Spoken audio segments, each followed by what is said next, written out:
Welcome to our channel. ఈ కథను మీరు ఎక్కడ విని ఉండరు. వీడియోను చూసి వెళ్ళిపోకుండా కొత్తగా ఉన్న నా కథలు లైక్, షేర్, సబ్స్క్రైబ్ కూడా చేయండి ఫ్రెండ్స్. ఈ స్టోరీ టైటిల్ నేమ్ చిన్న కోతి పెద్ద హృదయం. ఒక పెద్ద, గాఢమైన అడవి మధ్యలో పచ్చని ఒక పెద్ద చెట్టు మీద కోతుల కుటుంబం సుఖంగా ఉండేది. ఆ కుటుంబంలో ఒక చిన్న కోతి ఉండేది. ఎప్పుడూ అందరితో పంచుకుంటూ ప్రేమగా ఉండేది. ఆమెను అందరూ చిన్న కోతి అనేవారు. అప్పుడు పెద్ద కోతులు చాలామందే ఉండేవారు. వాళ్ళ ఎప్పుడూ తాము తినడానికి ఫలాలు దాచుకునేవారు.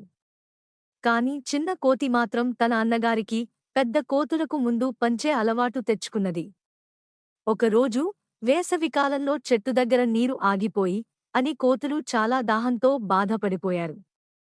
అన్నతమ్ముడు నీళ్లు లేక కళ్ళు మసకబారిపోయి ఆశగా ఎదురుచూస్తూ ఉన్నారు. చిన్న కోతి వాళ్ళ బాధను గమనించి ధైర్యంగా అడవి లోపల ఉన్న నీటి కుళాయికి పరుగెత్తింది. ఆమె నీళ్లు నింపుకుని కోతులకు తీసుకెళ్ళింది. అంతేకాదు, చిన్న కోతి తన బాధ్యతతో పాటు అందరికోసం తాను బాధపడగలిగే కోతినని చూపించింది. పరస్పర సహాయం ఎంత విలువైనదో! పెద్ద కోతులు ఆ చిన్ని కోతిని చూసి ఆశ్చర్యపోయి ఆనందంతో ఆమెను తమ నాయకురాలిగా ముద్రించాయి. ఈ కథ మనకు ఒక గొప్ప బోధన ఇస్తుంది. ఇతరుల బాధను గమనించి వారికోసం ముందడుగు వేయగలగడం నిజమైన నాయకత్వ లక్షణం. లైక్, షేర్, సబ్స్క్రైబ్ చేసి వెళ్తున్నారు కదా ఫ్రెండ్స్.